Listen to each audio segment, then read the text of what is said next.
Hello दोस्तों, स्वागत है हमारे चैनल ईयर स्टडी सर्कल में। तो आइए स्टार्ट करते हैं आज का सेशन, जो कि बहुत ही इम्पोर्टेंट है।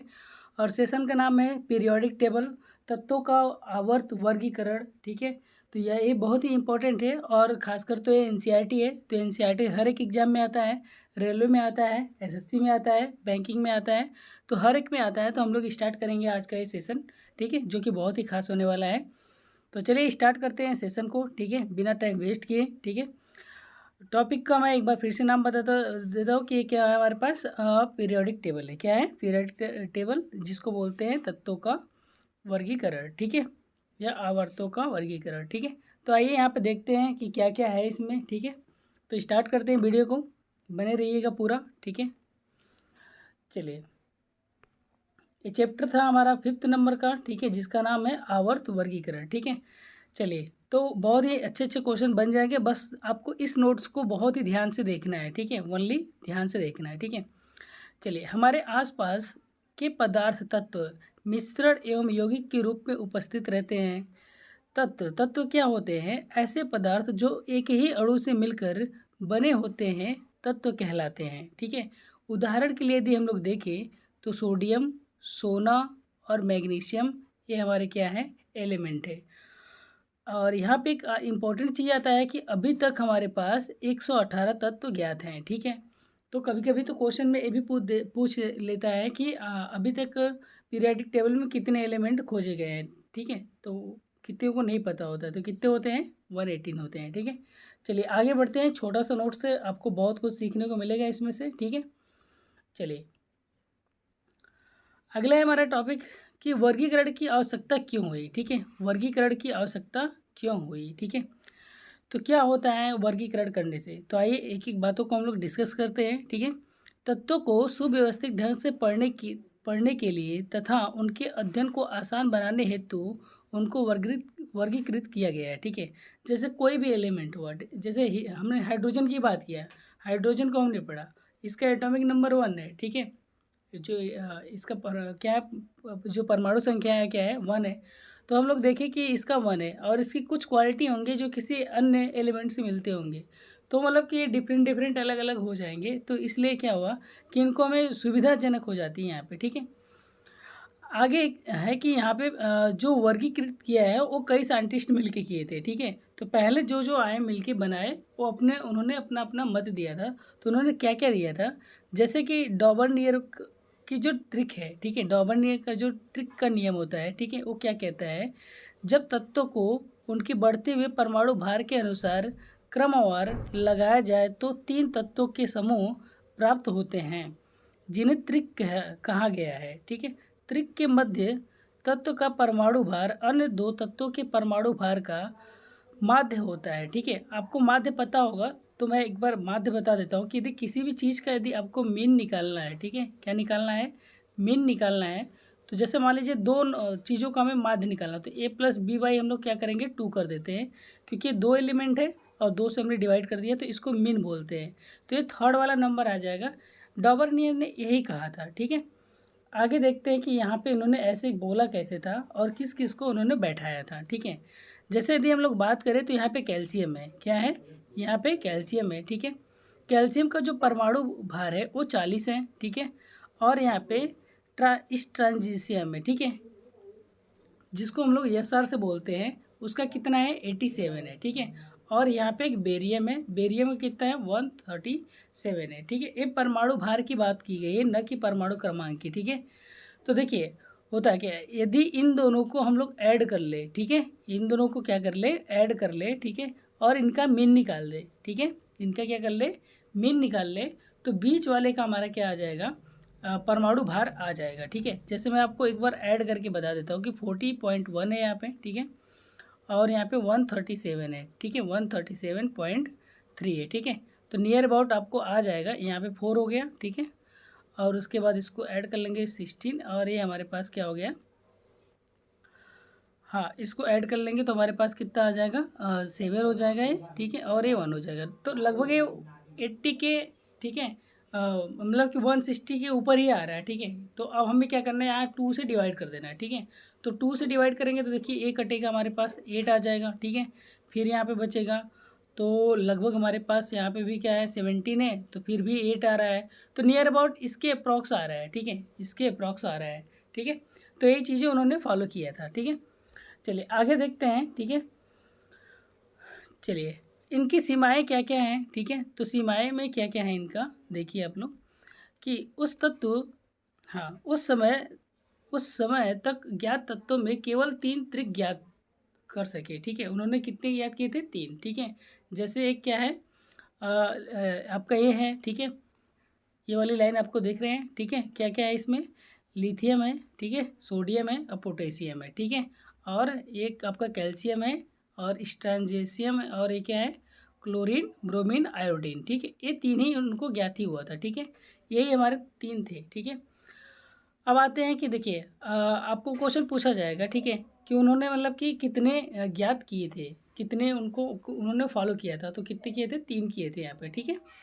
चलिए आगे आते हैं हम लोग कि न्यूलैंड, ठीक है, न्यूलैंड का अष्टक सिद्धांत क्या होता है, ठीक है। न्यूलैंड का अष्टक सिद्धांत क्या होता है, तो न्यूलैंड का जो अष्टक सिद्धांत है, उन्होंने क्या दिया था कि न्यूलैंड ने तत्वों को बढ़ते परमाणु भार के क्रम में व्यवस्थित किया था, ठीक है। तो पाया कि प्रत्येक 8वें तत्व के गुण पहले तत्व के समान थे, ठीक है। उन्होंने ये देखा कि यदि बढ़ते परमाणु भार के में देखें तो प्रत्येक 8वां जो तत्व है वो हमारा क्या है, पहले से मैच करेगा, ठीक है। तो उन्होंने ये बताया था। और आपको डॉबरनियर जो ट्रिक है उसमें आपको ये बताएगा कि इनकी क्या रूल था, तो इनका यही रूल था कि आपको 2 का माध्य निकाल के एक मतलब कि 2 एलिमेंटों का एटॉमिक जो उसका वेट है उसका माध्य निकालेंगे तो तीसरा हमारा वैल्यू आ जाएगा, ठीक है। तीसरा वैल्यू क्या हो जाएगा, आ जाएगा, ठीक है। चलिए चलिए आगे देखते हैं कि इसमें क्या क्या इन्होंने बोला था, ठीक है। इन्होंने क्या किया कि इसकी तुलना संगीत के अष्टक से की गई तथा इसलिए इसे अष्टक का सिद्धांत कहा गया है, ठीक है। जैसे देखिए उदाहरण के लिए लिथियम एवं सोडियम धातु के गुण समान है, लिथियम और सोडियम धातु के गुण क्या हैं, समान है, ठीक है। देखिए यह नियम केवल कैल्शियम तक, ठीक है, यह नियम केवल कैल्शियम तक धातु के हल्के तत्वों तक लागू होता है, ठीक है। तो आपको क्वेश्चन ये भी पूछा जा सकता है कि जो इनका डाबरनियर का, ठीक है, न्यूलैंड ऑक्टेव, ठीक है, डाबरनियर तो वही थे, ये न्यूलैंड ऑक्टेव है। तो न्यूलैंड ऑक्टेव का जो नियम था वो कितने तत्वों तक फॉलो किया था, तो बोलेंगे कि कैल्शियम तक, कहाँ तक, कैल्शियम तक, ठीक है। अगला है कि नए तत्वों के गुण इस सारणी से मेल नहीं खाते थे, ठीक है। जो नए तत्व मिले इस सारणी से मेल नहीं खाते थे, इसलिए ये फेल हो गया, ठीक है। सारणी में तत्वों को समंजित करने के लिए न केवल 2 तत्वों को एक साथ रख दिया बल्कि असमान तत्वों को जिनके गुणों में कोई समानता नहीं थी एक स्थान पर रख दिया गया था, ठीक है, रख दिया गया था। इसीलिए क्या हुआ कि ये जो इनका न्यूलैंड ऑक्टेव था ये फेल हो गया, ठीक है। अब देखिए इनको फॉलो कैसे किया गया, ठीक है, इनको फॉलो कैसे किया गया। आपको क्वेश्चन और भी पूछ सकता है, कैसे पूछेगा, तो अभी यहाँ से क्वेश्चन निकल के आएगा, ठीक है। देखिए जैसे कि जो हमारे सारे गामा पादा निशा है, ठीक है, सारे गामा पादा निशा। तो देखिए सारे गामा जो हमारे पास है यहाँ पे, ठीक है, सा रे गा मा पा दा निशा। तो इन्होंने इसका वो रोल लिया था कि इसको कैसे करना है, ठीक है। तो क्वेश्चन देखिए क्या क्या पूछ सकता है, ठीक है।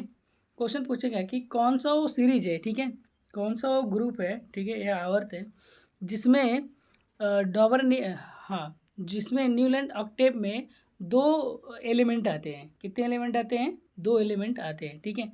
तो देखिए वो कौन सा है, यस ए वाला है पहला, जैसे कि यहाँ पे क्या क्या क्या है, कोबाल्ट और निकिल। या तो इसका नाम पूछ देगा, ठीक है, या तो पूछ देगा कि किस वाले में है, ठीक है। तो ये था इनका कि इन्होंने सारे गामा के इस पे लगाया था, ठीक है। तो देखिए आपको एक चीज़ और भी यहाँ पे ध्यान में रखना है, ध्यान में क्या रखना है कि जैसे इन्होंने क्या लिया है, हाइड्रोजन लिया, ठीक है, लिथियम लिया, बेरिलियम, बोरान, कार्बन, ठीक है, नाइट्रोजन, ऑक्सीजन लिया, ठीक है। फिर उसके बाद फ्लोरीन, ठीक है। अब देखिए नियान का पता है, नहीं पता है, ठीक है, सोडियम आ गया, ठीक है, ठीक है, मैग्नीशियम, और यहाँ पे एल्यूमिनियम आ गया, सिलिकॉन आ गया, फास्फोरस, और यहाँ पे सल्फर आ गया, ठीक है। उसके बाद आ गया यहाँ पे क्लोरीन। क्लोरीन के बाद देखिए आर्गन है, नहीं है, ठीक है। क्या आ गया? पोटेशियम, कैल्शियम यहाँ आ गया, ठीक है। तो आपको यही बताना था, मेन चीज़ यही था कि किस वाले में, ठीक है, मतलब कि जो इनका अष्टक नियम था, ठीक है, इनमें कौन से जो दो एलिमेंट है जो एक ही साथ आ जाते हैं। तो आपको याद रखना है कि एक तो कोबाल्ट हो गया, ठीक है, और एक हमारा क्या हो गया? निकिल, ठीक है, कोबाल्ट और निकिल हो गया, ठीक है। चलिए इसके बाद हम कुछ इंपॉर्टेंट क्वेश्चन भी करेंगे ताकि मतलब कि आपको पूरा एकदम समझ में आ जाए, ठीक है। चलिए मेंडलीव की आवर्त सारणी पे आते हैं, तो इनमें थोड़ा सा चर्चा कर लेते हैं कि तत्वों के भौतिक तथा रासायनिक गुण इसके परमाणु द्रव्यमानों के आवर्त आवर्त फलन है, ठीक है। मेंडलीव की आवर्त सारणी तत्वों के रासायनिक गुणधर्मों पर आधारित है, ठीक है। इसमें 8 ऊर्ध्वाधर स्तंभ हैं जिन्हें समूह कहते हैं, ठीक है, जिन्हें समूह कहते हैं। 7 क्षैतिज पंक्तियां हैं, 7 क्षैतिज पंक्तियां हैं, ठीक है। तो आपको ध्यान में रखना है कि जो मेंडलीव का आवर्त सारणी था उसमें 8 ऊर्ध्वाधर स्तंभ थे, ठीक है, जिनको समूह कहा गया था, और 7 पंक्तियां थी जिन्हें आवर्त कहा गया था, ठीक है। तो आवर्त तो हमारे साथ ही, लेकिन जो ग्रुप है उनका जो समूह है वो कितने थे? केवल 8 थे। तो इसको ध्यान में रखना कि मेंडलीव में कितने आवर्त आपको ग्रुप थे, समूह थे। तो आपको रखना है कि 8, ठीक है। क्या रखना है? 8 रखना है, ठीक है। चलिए आगे बढ़ते हैं। आगे देखिए क्या है, कह रहा है कि मेंडलीव की आवर्त सारणी की उपलब्धियाँ, ठीक है। अब इन्होंने क्या क्या उपलब्धि है, जैसे कि देखिए डॉबरनियर और न्यूलैंड ऑक्टेव ये जो थे ये तो फेल हो गए। तो इनमें इन्होंने क्या क्या पाया, ठीक है। तो देखिए अज्ञात तत्वों के लिए रिक्त स्थान छोड़े थे, अज्ञात तत्वों के लिए रिक्त स्थान छोड़े थे, जैसे स्कैडियम, ठीक है, गैलियम और जर्मेनियम, ठीक है। और समान गुणधर्म वाले तत्वों को एक साथ स्थान मिला, ठीक है, मतलब कि जो समान गुणधर्म वाले थे उनको एक जगह स्थान मिल गया था, ठीक है। उसके बाद पिछली व्यवस्था को छेड़े बिना ही अक्रिय गैसों का पता लगाने पर इन्हें अलग समूह में रखा जा सकता था, ठीक है। मतलब जो हमारे अक्रिय गैस थे उनको अलग अलग समूह में रख दिए जा सकते थे, ठीक है। अगला है कि यहाँ पे समस्थानिकों की जो स्थिति है स्पष्ट नहीं की थी, ठीक है, सीमाएं इनकी जो थी। और एक है कि हाइड्रोजन का स्थान भी निश्चित नहीं होना था, तो ये भी था इनका डिसएडवांटेज। कुछ तत्वों को परमाणु द्रव्यमानों के अनुसार अनुचित क्रम में किया गया था, ठीक है। अब आते हैं कि मेंडलीव की जो आवर्त सारणी थी वो दिखती कैसी थी, ठीक है। तो मेंडलीव की आवर्त सारणी मैं आपको एक बार दिखा देता हूँ कि कैसी थी, ठीक है। तो देखिए इन्होंने ऐसे बनाया था, ठीक है, जिसमें 56 एलिमेंट पाए गए थे, ठीक है। कितने? 56 पाए गए थे।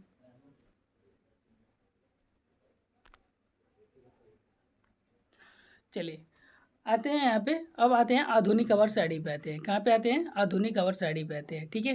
तत्वों के परमाणु द्रव्यमान की तुलना में उसका परमाणु संख्या अधिक आधारभूत गुणधर्म है, ठीक है। आधुनिक आवर्त सारणी नियम के अनुसार, ठीक है, आधुनिक आवर्त सारणी नियम के अनुसार तत्वों के गुणधर्मों की उसकी परमाणु संख्या का आवर्त फलन है, ठीक है। अब देखिए ये आपका पीरियाडिक टेबल है जो कि ये आधुनिक है, मॉडर्न पीरियाडिक टेबल है जो कि अभी तक चल रहा है, जिसमें 118 एलिमेंट खोजे गए हैं, ठीक है, टोटल यहाँ पे, ठीक है। जैसे हम लोग यहाँ पे देखें कि ये वाला जो है हमारा 18 वाला हमारा जो ग्रुप है, ठीक है, इसको हम लोग बोलते हैं हेलोजन ग्रुप, या फिर बोलते हैं कि अक्रिय गैसें बोलते हैं। क्या बोलते हैं? अक्रिय गैसें बोलते हैं, ठीक है। क्या बोलते हैं? अक्रिय गैसें बोलते हैं। इसको कैलोजन ग्रुप बोलते हैं, या फिर आपको बोलते हैं कि ये हमारा क्लोरीन फैमिली है, ठीक है, ठीक है। कौन सी फैमिली है? क्लोरीन फैमिली है। या फिर आपको इसको बोलते हैं ये हमारा ऑक्सीजन फैमिली है, ठीक है, और ये हमारा नाइट्रोजन फैमिली है, ठीक है। चलिए आगे आते हैं, इसके बारे में डिटेल में यदि आपको याद नहीं होगा तो मैं याद करवा दूंगा, ठीक है। चलिए और उसके बाद देखिए ये कार्बन फैमिली है आपका, ठीक है, और ये बोरान फैमिली है, ठीक है। बाकी ये वाले जो एलिमेंट है ये संक्रमण तत्व हैं, संक्रमण एलिमेंट बोलते हैं। इनको चार चार पार्टों में डिवाइड किया गया है। जैसे कौन सा पार्ट है?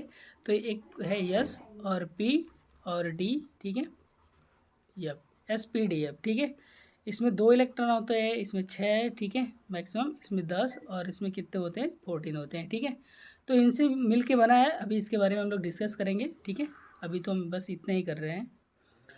चलिए तो ये था इनका, ठीक है। अब इसमें देख लेते हैं कि जो इनका मेंडलीव के आवर साइड के दोस्त थे वो क्या क्या दोस्त थे, ठीक है, क्योंकि क्वेश्चन यहीं से पूछता है एडवांटेज और डिसएडवांटेज, ठीक है।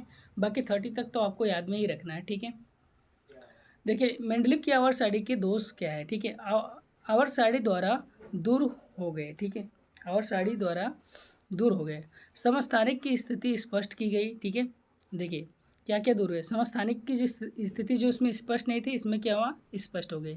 समान परमाणु संख्या वाले तत्व एक स्थान पर समान समूह में रखा गया, ठीक है। मतलब कि जो समान परमाणु वाले हैं, एक समान परमाणु वाले संख्या वाले हैं तत्व समान समूह समूह में उनको रखा गया, ठीक है। कोबाल्ट जिनकी परमाणु संख्या 27 है, वह निकिल परमाणु संख्या 28 से पहले आएगा, ठीक है। तो इनको वहाँ पे व्यवस्थित किया गया था। परमाणु संख्या सदैव पूर्ण संख्या होती है, अतः हाइड्रोजन व हीलियम के बीच में कोई तत्व नहीं आएगा, ठीक है। इसलिए यहाँ पे हाइड्रोजन आप देखेंगे कि यहाँ पे पहले वाले एस ब्लॉक में रहता है, जो ऊपर रहता है एकदम, ठीक है। और हीलियम आपका यहाँ पे 18 वाले ग्रुप में रहता है, ठीक है। अब बात करते हैं परमाणु संख्या की, ठीक है। परमाणु संख्या की बात करते हैं हम लोग, ठीक है। तो परमाणु संख्या की यदि बात करें तो परमाणु संख्या जेड से निरूपित किया जाता है, ठीक है। मतलब कि ये कैसे होता है, जेड से निरूपित किया जाता है। जैसे सपोज कीजिए कि मैंने क्लोरीन लिखा, ठीक है, और यहाँ पे 17 लिखा, तो जेड की वैल्यू क्या हो जाएगी, 17 हो जाएगी, ठीक है। जेड की वैल्यू क्या हो जाएगी, 17 हो जाएगी। परमाणु संख्या अणु के केंद्र में पाए जाते हैं, ठीक है, पाए जाने वाले प्रोटॉन की संख्या के बराबर होते हैं, ठीक है। जैसे एक न्यूक्लियस होता है, ठीक है, तो न्यूक्लियस में क्या होता है कि जो प्रोटॉन होते हैं, ठीक है, ये एटम हो गया, एटम में क्या होते हैं, न्यूक्लियस होते हैं, इसमें प्रोटॉन होते हैं और क्या होते हैं, न्यूट्रॉन होते हैं, ठीक है। ये दोनों आपस में क्या होते हैं, इक्वल होते हैं, और एक इलेक्ट्रॉन होता है जो यहाँ पे आपका चक्कर लगाता है, ठीक है। तो इनको यदि प्रोटॉन प्लस न्यूट्रॉन को यदि हम लोग जोड़ दें, ठीक है, प्रोटॉन प्लस न्यूट्रॉन को जोड़ दें, तो आपका एक आ जाएगा एटॉमिक वेट आ जाएगा, क्या आ जाएगा, एटॉमिक वेट आ जाएगा, ठीक है। चलिए आगे बोला जाता है कि आधुनिक आवर्त सारणी में 18 ऊर्ध्व स्तंभ है जिन्हें समूह कहा जाता है, ठीक है। 18 ग्रुप है और 36 7 है, तो इसको पंक्तियाँ जिन्हें हम लोग क्या बोलते हैं, आवर्त बोलते हैं। तो यहाँ से भी एक क्वेश्चन बन जाता है कि कितने आवर्त थे, ठीक है, और कितने समूह है, ठीक है, ग्रुप है, ठीक है। किसी भी आवर्त सारणी में पाए जाने वाले सभी तत्वों में कोषों की संख्या समान होती है, ठीक है। सब में कोषों की संख्या क्या होती है, समान होती है। जैसे हम लोग यहाँ पे बात करें, ठीक है, कि यहाँ पे कार्बन है, तो कार्बन में कितने इलेक्ट्रॉन है, 2 4, ठीक है। और यहाँ पे बोरान है 2 और 3 है, ठीक है। एक बार मैं इसका आपको वो बता देता हूँ कि अभी गैप मिलेगा यहाँ बीच में, तो मैं बता दूंगा इसके बारे में, ठीक है। चलिए आगे यहाँ पे देखते हैं कि एक समूह के सभी तत्व में संयोजी इलेक्ट्रॉन की संख्या समान होती है, ठीक है। जैसे हाइड्रोजन का 1 है, लिथियम का 3 है, नाइट्रोजन, हाँ, ये आपका सोडियम होगा, यहाँ पे Na होगा, ठीक है। सोडियम का कितना होगा, ये सोडियम होगा, ठीक है। सोडियम का 11 होगा, पोटेशियम का हमारा कितना होगा, यहाँ पे मतलब कि इनके जो, ठीक है, हमारे लिए न करो रब से फरियाद, ठीक है, हमारे लिए न करो रब से फरियाद, ठीक है। तो देखिए यहाँ पे क्या है कि इसका जो लास्ट में एटॉमिक नंबर, जो लास्ट में इलेक्ट्रॉन आ रहे हैं 1 आ रहे हैं, यहाँ पे भी 1 आ रहा है, आउटर मोस्ट इलेक्ट्रॉन 1, यहाँ पे भी कितने आ रहे हैं 1, सब में क्या आएंगे, 1 ही आएंगे, ठीक है, सब में क्या आएंगे, 1 ही आएंगे। तो ये इसकी मोस्ट जो सही था, सटीकता था, ठीक है। चलिए आगे देखते हैं यहाँ पे कि सभी तत्वों में संयोजी इलेक्ट्रॉनों की संख्या समान है, ठीक है। जैसे कि यहाँ पे देखिए कि इस वाले में 1 है, जिसमें 2 रहेगा, सब में 2 रहेगा, ठीक है। आगे देखें तो समूह में नीचे जाने पर कोषों की संख्या बढ़ती है, ठीक है। जाहिर सी बात है, जब हम लोग नीचे जाएंगे, कहाँ पे जाएंगे, नीचे जाएंगे, ठीक है, तो इनका जो आपका KLMN होता है, ठीक है। तो यहाँ पे क्या होंगे कि ये बढ़ेंगे, और ये बढ़ेंगे तो इनकी कोषों की जो संख्या है वो बढ़ेगी। जैसे यहाँ पे 1 कोष है, यहाँ पे 2 कोष है, यहाँ पे 3 4, ठीक है। तो मैक्सिमम 4 ही होता है, ठीक है। तो क्या होगा, वो बढ़ेगा, ठीक है। आगे है कि किसी विशेष आवर्त में पाए जाने वाले, ठीक है, तत्वों की संख्या इस बात पर निर्भर करती है कि एक सेकेंड, इसको इरेज कर लेता हूँ मैं। इस बात पर निर्भर करती है कि अ, किस प्रकार के इलेक्ट्रॉन भिन्न कोषों में भरे हैं, ठीक है, ठीक है। चलिए आगे यहाँ पे देखते हैं थोड़ा सा कह रहा है कि विभिन्न कोषों में भरे जाने वाले इलेक्ट्रॉनों की संख्या के आधार पे आवर्त में तत्वों की संख्या बढ़ती है, ठीक है। जाहिर सी बात है, जैसे 2, 8, 18, 32, 32, ठीक है, ऐसे भरा जाता है। तो यहाँ पे क्या होगा कि इनकी संख्या क्या होती है, बढ़ती रहती है, ठीक है। अब इनको निर्धारित करने के लिए अधिकतम हम लोग कितना 2n स्क्वायर भरते हैं, कितना भरते हैं 2n स्क्वायर, ठीक है। 2n स्क्वायर का यूज़ करेंगे हम लोग, तो हम लोग के की वैल्यू निकालेंगे, ठीक है। जैसे कि हमारे पास कोई भी कोष हुआ, ठीक है, हमारे पास कोष हैं जैसे कि, ठीक है, यल है यहाँ पे, ठीक है, KLMN, ठीक है। तो ये हमारे पास कोष है, ठीक है। तो सपोज कीजिए कि हमारे पास क्या है, एक के है, यल है, यम है और यन है, ठीक है। अब इसमें कितने होते हैं, 1 होते हैं, तो 1 की वैल्यू यहाँ पे रखेंगे तो कितना आएगा, 2 आएगा, ठीक है। यहाँ पे 2 रखेंगे तो 2 दूना के 4 8 हो गया, ठीक है। फिर यहाँ पे यदि हम रखेंगे 3, क्या रखेंगे 3, तो 3 इंटू 2 के पावर 3 हो जाएगा, सॉरी यहाँ तो 2 ही रहेगा, ठीक है। तो ये हमारा 8 8 दूना कितना हो जाएगा, 16 हो जाएगा, ठीक है। यदि बात करें यहाँ पे तो 4 हो जाएगा, तो 4 होने का मतलब कि कितना, सॉरी 2 इंटू कितना, 2 के पावर 4 हो जाएगा, ठीक है। तो ये 16 दूना के 32, ये कितना हो जाएगा, 32 हो जाएगा, ठीक है। तो ऐसे इनको हम लोग यहाँ पे रखते हैं, ठीक है।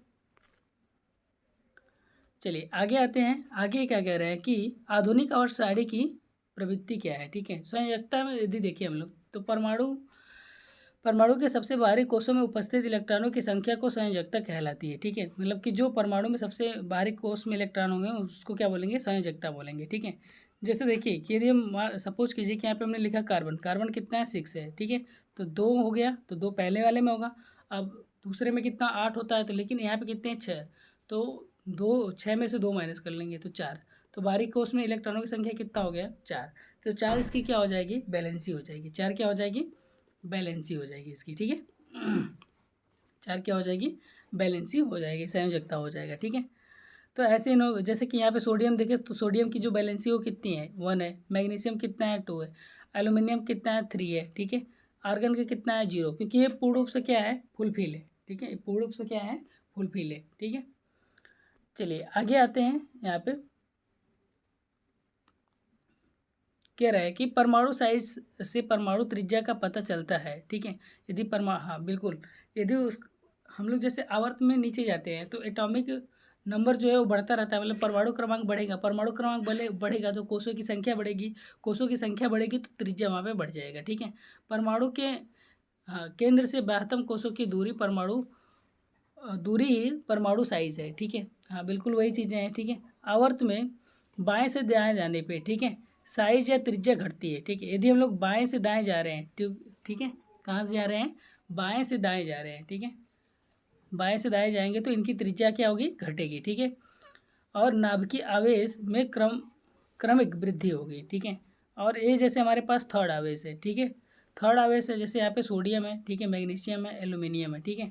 यदि हम लोग देखें यहाँ पे तो इनकी जो त्रिज्या है वो हमारे पास 186 है, फिर कितना है 160 है, फिर यहाँ पे कितना है 140। तो ये हम लोग कहाँ पे जा रहे हैं, यदि हम बाएं से दाएं जा रहे हैं तो इनकी जो त्रिज्याएँ हैं वो क्या हो रही हैं, वो घट रही हैं, वो क्या हो रही हैं, घट रही हैं, ठीक है।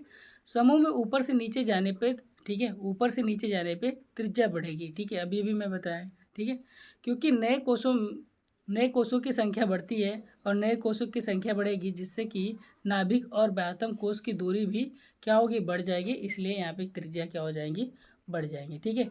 जैसे हम लोग यहाँ पे देखें तो ये लिथियम है, हमारे पास क्या है, लिथियम है, सोडियम है, पोटेशियम है, ठीक है। तो यहाँ पे देखिए 152 है, 186 है, 231 है। तो यहाँ पे साइज़ क्या हो रहा है, इंक्रीज हो रहा है, ठीक है। साइज़ क्या हो रहा है, इंक्रीज होते जा रहा है, ठीक है। चलिए आगे आते हैं। तो आई होप कि ये चीज़ें एकदम आपको क्लियर समझ में आ गया होगा, क्योंकि ये नोट्स ही अच्छे हैं, ठीक है। बस आपको 1-2 बार पढ़ना है, ठीक है, या एक ही बार अच्छे से पढ़ लीजिए, ठीक है। धात्विक गुण का अर्थ है, ठीक है, किसी तत्व के परमाणु द्वारा इलेक्ट्रॉन का त्यागना वो धात्विक गुण कहलाता है, ठीक है। धात्वीय आवर्त सारणी के बाएं तरफ है, ठीक है। जैसे कि आपको मैं बता दूं, ठीक है, कि ये हमारे पास आवर्त सारणी है, ठीक है। ये हमारे पास क्या है, आवर्त सारणी है ऐसे, ठीक है। तो ये लेफ्ट साइड है, ठीक है, ये राइट साइड है, ठीक है। तो इधर हम यदि देखते हैं तो यहाँ पे अक्रिय गैसें हैं और अधातुएं हैं यहाँ पे, ठीक है। और यहाँ पे क्या है, धातुएं हैं और यहाँ पे ट्रांजिशन एलिमेंट है, संक्रमण तत्व जिसको बोलते हैं। तो यहाँ से यहाँ तक पूरा जो देखें ना, तो यहाँ पे सभी के सभी क्या है, एलिमेंट है, मतलब कि धातुएं हैं और अधातुएं इस साइड है, ठीक है। अधातुएं कहाँ पे हैं, इस साइड है, ठीक है। चलिए, ठीक है। तो ठीक है, आवर्त सारणी में बाएं से दाएं जाने पर धात्विक गुण कम हो जाता है, क्योंकि इलेक्ट्रॉन पर नाभिक का आवेश क्या होता है, बढ़ता है। इससे इलेक्ट्रॉन त्यागने की प्रवृत्ति क्या होती है, घट जाती है, ठीक है। आगे है कि धातु इलेक्ट्रॉन खोते हैं, जो धातु होते हैं इलेक्ट्रॉन खोते हैं और धनात्मक आयन बनाते हैं। तो जो धातु इलेक्ट्रॉन खो देंगे वो क्या बनाएंगे, मतलब वहाँ से एक इलेक्ट्रॉन चला जाएगा, ठीक है। जैसे मैं बात करूँ कि यहाँ पे सोडियम है, ठीक है। सोडियम हमारे पास 11 है, सोडियम क्या है, 11। तो यदि मैं यहाँ पे प्लस लगा दूँ, ठीक है, तो यहाँ पे हमें 10 लिखना होगा, क्योंकि एक एक इलेक्ट्रॉन ने त्याग दिया है। तो एक इलेक्ट्रॉन त्यागने का मतलब कि यहाँ प्लस लग जाएगा, और त्याग दिया इसका मतलब कम हो गया। तो पहले 11 था, अब कितना हो जाएगा, 10 हो जाएगा, ठीक है। चलिए, ठीक है। अतः धातु वैद्युत धनात्मक तत्व कहलाते हैं। जो धातु होते हैं वो क्या कहलाते हैं, वैद्युत, हाँ, वैद्युत धनात्मक तत्व कहलाते हैं, ठीक है। समूह में ऊपर से नीचे जाने पर धात्विक गुण बढ़ता है, क्योंकि संयोजकता इलेक्ट्रॉनों पर नाभिकीय आवेश घटता है, ठीक है, तथा बाहरी इलेक्ट्रॉनों की सुगमता पूर्वक निकल जाते हैं, ठीक है।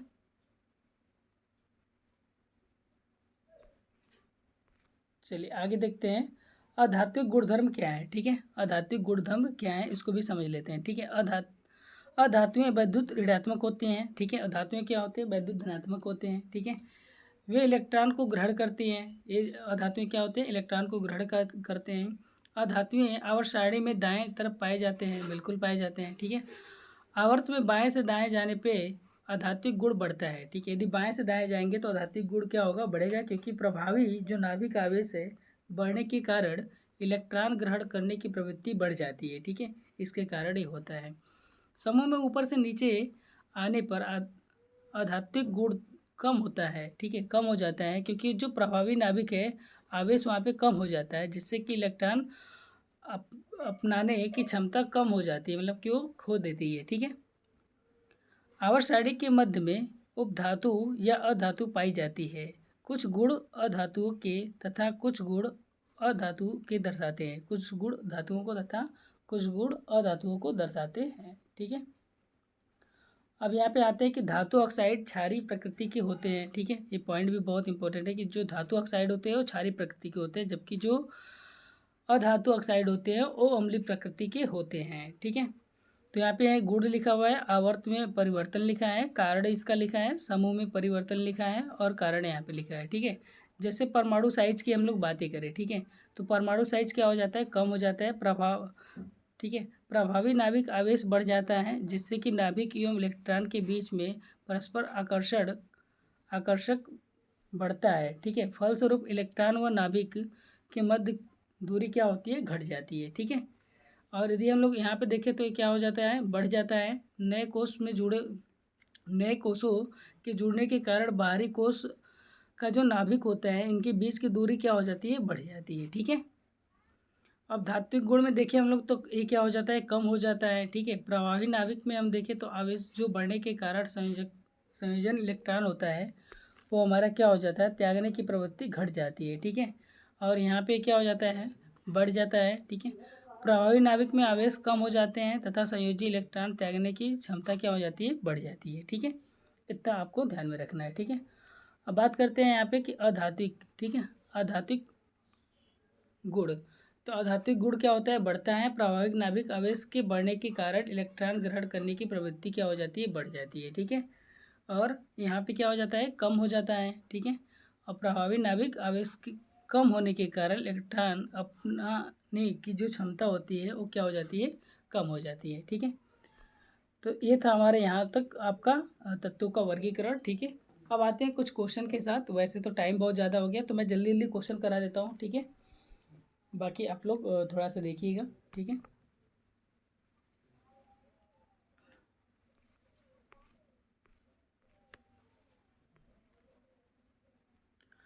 ठीक है, जैसे यहाँ पे क्या कह रहा है कि पहला क्वेश्चन है, ठीक है। पहला क्वेश्चन ये है कि, ठीक है,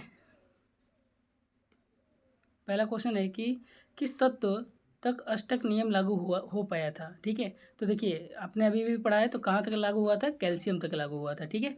कैल्शियम का प्रतीक यही है, ठीक है।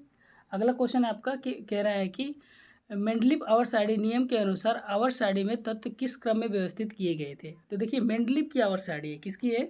मेंडलीव की आवर्त सारणी है, ठीक है। आपने 4 पढ़े हैं, ठीक है। कौन कौन से पढ़े हैं? एक तो आपने न्यूलैंड ऑक्टेव पढ़ा है, डॉबरनियर पढ़ा है, ठीक है, मेंडलीव पढ़ा है और मॉडर्न पीरियाडिक टेबल पढ़ा है, ठीक है। तो मेंडलीव की बातें पूछ रहा है कि आपको, ठीक है, ये किस क्रम में लगाए थे? तो आपको मेंडलीव किस में लगाए थे? परमाणु भार के बढ़ते क्रम में लगाए थे। किस में लगाए थे? परमाणु भार के बढ़ते क्रम में लगाए थे। इसका राइट आंसर क्या हो जाएगा? सी हो जाएगा, ठीक है। अगला क्वेश्चन है हमारे पास, कह रहा है कि मेंडलीव की आवर्त सारणी में, ठीक है, उन तत्वों के लिए रिक्त स्थान छोड़े दिए गए थे जिनकी खोज बाद में हुई थी, ठीक है।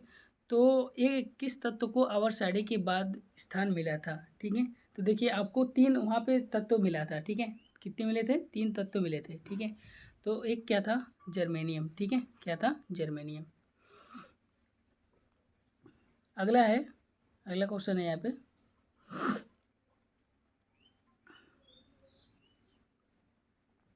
कह रहा है कि आधुनिक आवर्त सारणी के संदर्भ में निम्नलिखित में से कौन सा कथन गलत है, ठीक है। कौन सा कथन गलत है आपको पूछा गया है, ठीक है। कि आधुनिक आवर्त सारणी में तत्वों को उनके घटते हुए परमाणु क्रमांक के आधार पर व्यवस्थित किया गया था, ठीक है। तो आधुनिक आवर्त सारणी में तत्वों के उनके घटते हुए परमाणु क्रमांक के आधार पर व्यवस्थित किया गया था, ठीक है। कौन सा कथन गलत है, ठीक है। तो देखिए हाँ, ये तो बात सही है कि मतलब ये तो गलत है क्योंकि बढ़ते हुए में रखा गया था। किस में रखा गया था? बढ़ते हुए में रखा गया था, ठीक है। अगला है, आधुनिक आवर्त सारणी में तत्वों को उनके बढ़ते हुए परमाणु भारों, ठीक है। देखिए परमाणु क्रमांकों परमाणु भारों में तो नहीं रखा गया, तो परमाणु यहाँ पे भार दिया है, तो ये गलत हो गया, ठीक है। ये भी हमारा क्या हुआ? गलत। ये भी गलत हो गया, ठीक है। आवर्त सारणी में समस्थानिकों को संलग्न समूहों में रखा गया था, जबकि समस्थानिकों को एक जगह दिया गया था, मतलब कि सटीक, ठीक है। तो ये भी क्या हो जाएगा? गलत हो जाएगा। आवर्त सारणी में, ठीक है, आधुनिक आवर्त सारणी में तत्वों को उनके परमाणु क्रमांक के बढ़ते हुए क्रम में व्यवस्थित किया गया था, तो ये बात सही है, ठीक है। लेकिन हमसे पूछा क्या है? गलत पूछा है। तो कितने हमारे गलत हो गए? तो पहला, दूसरा, तीसरा गलत हो गया, तो बी हमारा क्या हो जाएगा? राइट आंसर हो जाएगा, ठीक है। चलिए आगे बढ़ते हैं अगले क्वेश्चन की ओर। अगला जो क्वेश्चन है यहाँ पे, ठीक है, कह रहा है कि आधुनिक आवर्त सारणी के संदर्भ में कौन सा कथन सत्य है, ठीक है। इसमें 1836 पंक्तियाँ हैं जिन्हें आवर्त कहते हैं, ठीक है। कौन सा कथन सत्य है ये पूछा है। इसमें 7 ऊर्ध्वाधर कॉलम है जिन्हें आवर्त कहते हैं, ठीक है। इसमें 18 ऊर्ध्वाधर कॉलम है जिन्हें क्या बोलते हैं? समूह बोलते हैं, ठीक है। इसमें 7 पंक्तियाँ हैं जिन्हें समूह कहते हैं, ठीक है। तो आपको समझ में आ गया होगा, ठीक है, कि देखिए इसमें क्या है? 18 ऊर्ध्वाधर कॉलम है, 18 ऊर्ध्वाधर कॉलम है जिन्हें क्या बोलते हैं? समूह बोला जाता है। तो हमारा सी क्या हो जाएगा? राइट आंसर हो जाएगा, ठीक है।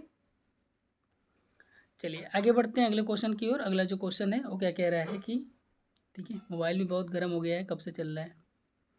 हाँ, दिए गए तत्वों में A B C D E, ठीक है, परमाणु क्रमांक कितना कितना दे रखा है? 2 3 7 10 और 30 दे रखा है, में से समान आवर्त से संबंधित है, ठीक है। समान आवर्त से संबंधित है, ठीक है। तो कौन कौन से समान आवर्त से संबंधित है, ठीक है। आवर्त का मतलब आप समझ रहे होंगे, ठीक है, कि देखिए जो हमारे जो आवर्त होते हैं, ठीक है, एक तो अपना जो ऐसे होता है, ठीक है, इसको ग्रुप बोलते हैं। क्या बोलते हैं? ग्रुप बोलते हैं, ठीक है। और आवर्त किसको बोलते हैं? जैसे कि ऐसे ऐसे खड़ा रहेगा तो उसको ग्रुप बोलेंगे, ठीक है। लेकिन ऐसे यदि रहेगा, लाइन बाइज लाइन रहेगा ऐसे, ठीक है, तो उसको हम लोग क्योंकि 7 आवर्त होते हैं, ठीक है, तो उसको हम लोग आवर्त बोलते हैं, ठीक है। क्या बोलते हैं? आवर्त बोलते हैं, ठीक है। तो देखिए यहाँ पे हम लोग देखें यदि, ठीक है, तो बी की वैल्यू कितना होगा? 3 होगा, तो 3 हो गया, ठीक है। तो बी 3 हो गया, ऐसे लिखते हैं। पहले तो ए लिखते हैं, ए 2 लिखते हैं, बी 3 लिखते हैं, ठीक है। सी 7 लिखते हैं, सी को क्या लिखेंगे? 7 लिखेंगे। उसके बाद यहाँ पे क्या है? हाँ डी है, ठीक है। क्या है? डी है, तो डी को हम लोग 10 लिखेंगे। डी को क्या लिखेंगे? 10। और बचा हमारे पास ई, तो ई को लिखेंगे 30 लिखेंगे, ठीक है। तो देखिए यदि हम लोग देखें यहाँ पे, तो ए बी सी मिल रहा है क्या? 2 3 7 गलत नहीं मिल रहा है, ठीक है। और इनको यदि मैं देखूँ बी सी डी को, ठीक है, मतलब कि बी यहाँ पे कितना है? सी, फिर उसके बाद डी, ठीक है। जैसे इनके यहाँ पे देखें तो ये क्या है? बी है, सी है, और ये हमारे पास क्या है? डी है, ठीक है। इसके बाद ए के बाद क्या आ रहा है? डी आ रहा है, तो ए भी नहीं मिलेगा। बी के बाद डी आ रहा है, तो ए भी नहीं मिलेगा। तो कौन सा मिलेगा हमारे पास? बी सी डी मिलेगा, ठीक है। इनका जो हमारा क्या है, ये आवर्त इनके क्या है, संबंधित है। ठीक है, चलिए आगे देखते हैं। ठीक है, सेम क्वेश्चन यहाँ पे भी पूछा है कि कौन सा युग्म समूह से संबंधित है। ठीक है, कौन सा युग्म समूह से संबंधित है। तो इसको सेम आप लोग क्या करेंगे कि 1 बाय 1 इसको लिखेंगे। ठीक है, और यहाँ से कंपेयर करेंगे तो बताएंगे कि कौन सा ये संबंधित है। ठीक है, तो ए और सी आपका आ जाएगा। जैसे कि ए आपका 9 है और सी की बात करें तो 17 है। ठीक है, तो ये आ जाएगा आपका। चलिए आगे बढ़ते हैं। यहाँ पे कह रहा है कि आधुनिक और साड़ी में इलेक्ट्रॉनिक विन्यास 2 और 8 युक्त के आसपास, ठीक है, तत्व को आप किस समूह में पाते हैं। ठीक है, तो देखिए 2 और 8 यदि हम लोग देखें तो 10 हो गया। 10 को हम लोग क्या बोलते हैं, नियान बोलते हैं। 10 को क्या बोलते हैं, नियान बोलते हैं। तो ये हमारे पास 18वें ग्रुप में लगभग आ जाता है। तो हमारे पास क्या हो जाएगा, ये सी हो जाएगा। ठीक है, क्या हो जाएगा, सी हो जाएगा।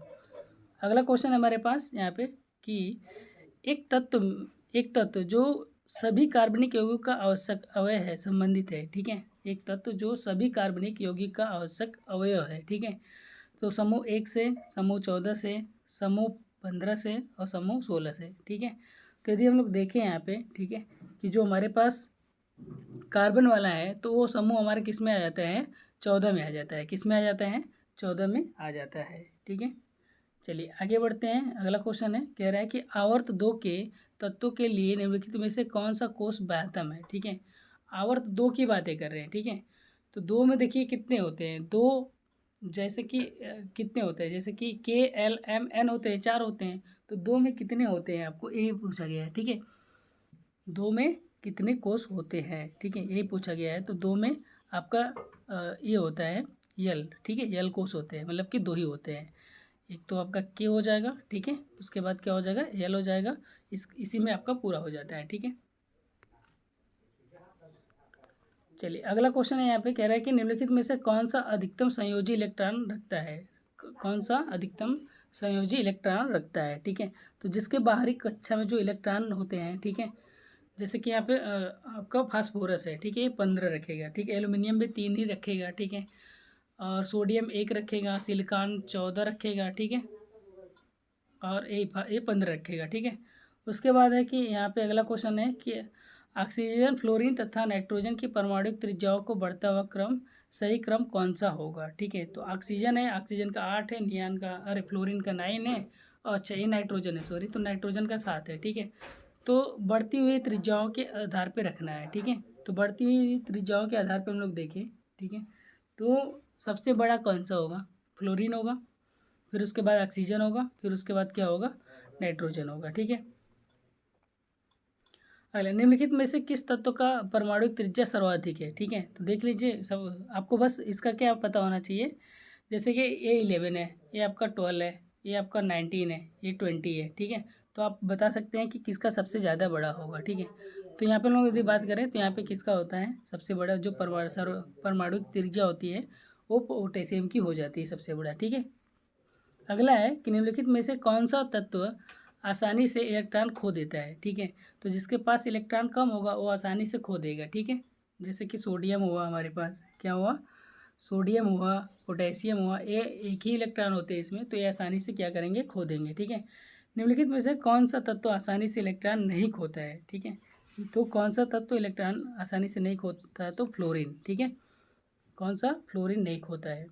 निम्नलिखित में से कौन सा तत्व के समस्थानिकों में अभिलक्षण है। ठीक है, कौन से तत्व का अभिलक्षण है। ठीक है, तो देखिए यहाँ पे देखें यदि, तो एक तत्व के समस्थानिकों में परमाणु भार समान होते हैं, एक तत्व के समस्थानिकों में के परमाणु क्रमांक समान होते हैं, एक तत्व के समस्थानिकों के भौतिक गुण समान होते हैं, एक तत्व के समस्थानिक समान रासायनिक गुण प्रदर्शित करते हैं। ठीक है, तो देखिए सेकेंड और फोर्थ हो जाएगा, कौन सा हो जाएगा, मतलब एक तत्व के समस्थानिकों के परमाणु क्रमांक समान होते हैं और एक तत्व के समस्थानिक समान रासायनिक गुण प्रदर्शित करते हैं। तो डी हमारा क्या हो जाएगा, राइट आंसर हो जाएगा। ठीक है,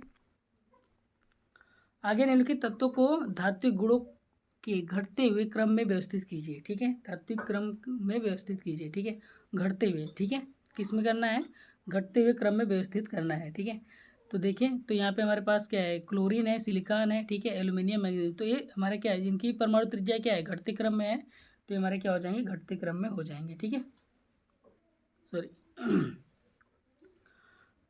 गलत हो गया घटते क्रम में बोला है, ठीक है, कि धात्विक गुणों के बारे में बोला गया है। तो धात्विक गुणों के बारे में यदि हम देखें तो यहाँ पे हो जाएगा, इनका सीक्वेंस जो होगा वो ऐसे हो जाएगा, ठीक है। अगला निम्नलिखित में से तत्वों को उनके अधात्विक गुण के बढ़ते हुए क्रम में व्यवस्थित किया। देखिए वहाँ पे घटते हुए और यहाँ पे क्या है, बढ़ते हुए क्रम में लगाना है, ठीक है। तो देख लीजिए यहाँ पे सिंपल ही है, वही सेम चीज़ें हैं, सेम फॉलो करना है, सेम प्रोसेस को फॉलो करना है, ठीक है। जैसे यहाँ पे क्या है, सबसे छोटा ये है, उसके बाद ये कार्बन है, फिर इसके बाद ये है, ठीक है। तो इसको लगा देना है और आपको साइन कौन सा लगाना है, घटते हुए क्रम का लगाना है, ठीक है, मतलब सॉरी बढ़ते हुए क्रम का लगाना है। एका एल्युमिनियम किस प्रकार का ऑक्साइड है, ठीक है, एका एल्युमिनियम किस प्रकार का ऑक्साइड है, तो इसको आप लोग याद रखिएगा कि E2O3 टाइप का ऑक्साइड है, ठीक है।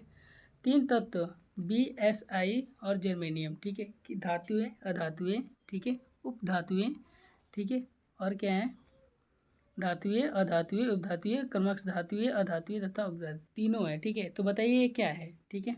20 वाले का ऑप्शन क्या हो जाएगा, ये उपधातुएं इनको बोला जाता है, क्या बोला जाता है, उपधातुएं बोला जाता है। अगला है आपका कि निम्नलिखित में से कौन सा तत्व अम्लीय ऑक्साइड बनाता है, ठीक है, निम्नलिखित में से कौन सा तत्व अम्लीय ऑक्साइड बनाता है। तो अम्लीय ऑक्साइड कौन बनाता है, जिनकी परमाणु क्रमांक 7 युक्त तत्व है, ठीक है।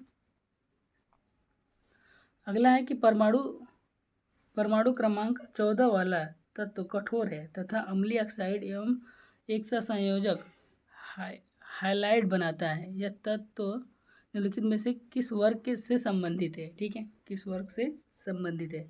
तो देखिए अम्लीय ऑक्साइड बनाता है, क्या बनाता है, अम्लीय ऑक्साइड बनाता है, ठीक है। तो आपको पता है कि अम्लीय ऑक्साइड कौन बनाता है, जो हमारे उपधातुएं होते हैं वो हमारे क्या बनाते हैं, अम्लीय ऑक्साइड बनाते हैं, ठीक है। चलिए यहाँ पे एक क्वेश्चन थोड़ा सा, यहाँ पे एक परमाणु की परमाणु त्रिज्या का निम्नलिखित में से कौन सा सही प्रदर्शित करता है। तो क्वेश्चन थोड़ा सा बड़ा है, दिख नहीं रहा है, ठीक है।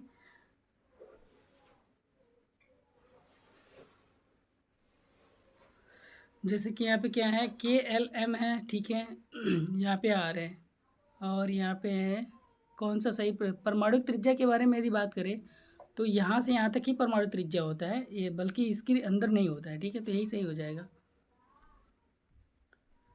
चलिए अगला क्या कह रहा है कि आवर्त के, ठीक है, आवर्त सारणी के एक समूह के ऊपर नीचे में से क्या कौन सी संख्या नहीं बढ़ती है, ठीक है। तो क्या मतलब कि ऊपर से नीचे, ठीक है, एक समूह में ऊपर से नीचे कौन सी नहीं बढ़ती है। तो अभी भी आपने देखा होगा कि ऊपर से नीचे यदि देखें तो जो इसकी संयोजकता है वो कुछ भी नहीं होती है, वो तो चेंज ही नहीं होगा, ठीक है। जो इसकी बैलेंस है वो चेंज नहीं होगा, वो तो सेम ही रहेगा, ठीक है। उसके बाद है आवर्त सारणी के, ठीक है, आवर्त में बाएं से दाएं जाने पे इस क्या होता है, परमाणु का आकार क्या होता है, ठीक है। तो परमाणु का आकार क्या हो जाता है आपका, घटता है, क्या होता है, बाएं से यदि दाएं जाएंगे तो परमाणु का आकार क्या होगा, घटेगा, क्योंकि उनकी त्रिज्याएं क्या हो जाएंगी, घटेंगी, ठीक है।